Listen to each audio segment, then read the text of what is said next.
And Ted's going to go ahead and give us some insights on the waiver of inspections and appraisals, deficiencies, negotiations on the PNS. Shed some light on this, please. It's so important because if you're waiving your inspections, contractually, that's exactly what you're doing. You're saying, hey, this is not going to be something that's going to come into the equation. We're just looking at things and to determine whether or not we need to do or prioritize certain things post closing as to what you were going to encounter and rectify as we're now the new owners. But you can't, say on the one hand that you're waiving inspections, on the other hand, use it as a bargaining chip to try to squeeze a seller because you've already, you've done your part in enticing them to sign with you. Yeah. Now you can't piss them off by using this as a mechanism. And if you don't waive your inspections, let's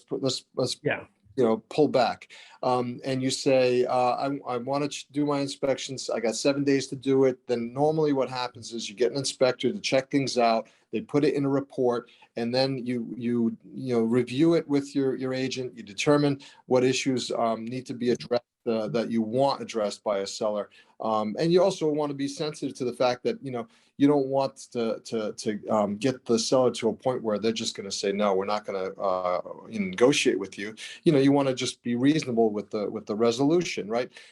Or if you see something, you just absolutely say, I can't proceed. In that paragraph 16, it does say that you have the right to terminate at your satisfaction if you don't like what you see. But I think if you're waiving it, you don't get that benefit. And same thing with the appraisal. So it's important to understand these things when you're negotiating a purchase and sales agreement, that by saying these things, you can't, it's not just a few words on a piece of paper.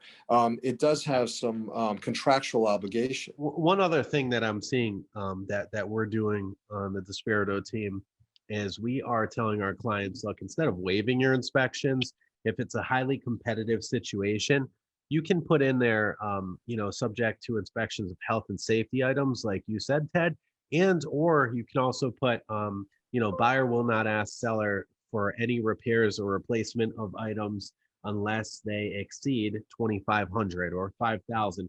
Now, those are all the big ticket items that the seller would most likely have to replace anyway. Central air unit, septic system, roof, heating system, plumbing, things like the electrical items, things like that, which are big ticket items, which most financing won't even allow a buyer to purchase and move forward with anyways if they're not done.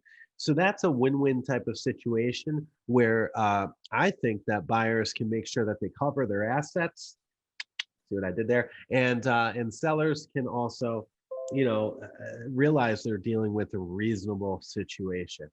And then you also say, look, if there's something that comes out in that inspection that exceeds a certain dollar amount, then we're going to terminate. And so that way the expectations are set up right at the execution of that offer or that contract, and a seller has no basis to say, I'm not, I don't like the bait and switch.